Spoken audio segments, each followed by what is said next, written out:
Pinatay umano sa sakal at ninakawan pa ang isang babaeng senior citizen sa loob mismo ng kanyang bahay sa Iloilo City. Ang suspect, dati niyang empleyado. May report si Kim Salinas ng GMA Regional TV.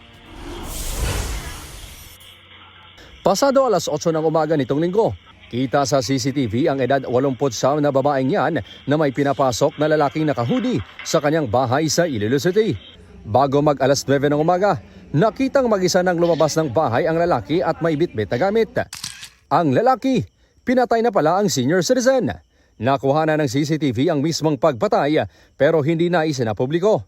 Napanood ito ng anak ng biktima na nasa ibang bansa kaya tumawag siya sa pinsan na puntahan ang kanyang ina. May indikasyong sinakal ang biktima ayon sa pulisya. Grab sa liog, bilogin sipit sa liog, kaginyod-yod pakadto dito sa may kitchen nga way. Kay yung kitchen nga way nga na, dito ang kitchen, dito gatubang ang room sang tigulang. Nang mawala ng malay ang biktima, kinaladkad ito ng sospek papunta sa kwarto. Tinangay raw ng sospek ang mga relo, pera at alahas ng biktima. Pinaniniwalaang yan ang nakitang bitbit niya habang tumatakas. Tinutugis na ang sospek na kinilalang si Jerry Lima, tubong Capiz pero pansamantalang nananatili sa Leganes, Iloilo. Sabi ng pulisya, empleyado siya noon ang biktima sa negosyo nitong construction pero sinisante kalaunan. Kalalabas lang daw ng sospek sa kulungan nitong Pebrero dahil sa kasong illegal gambling.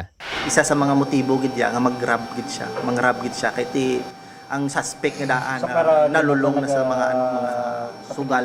Noong araw na isinigawa ang krimen, posible umanong inakala ng biktima na may transaksyon sa kanyang sospek kaya pinapasok niya ito sa bahay. Galit at pagnanakaw ang tinitinang motibo sa pagpaslang sa biktima. Pinuntahan ng GMA Regional TV ang bahay ni Lima pero walang tao roon. Mula sa GMA Regional TV, Kim Salinas, GMA News.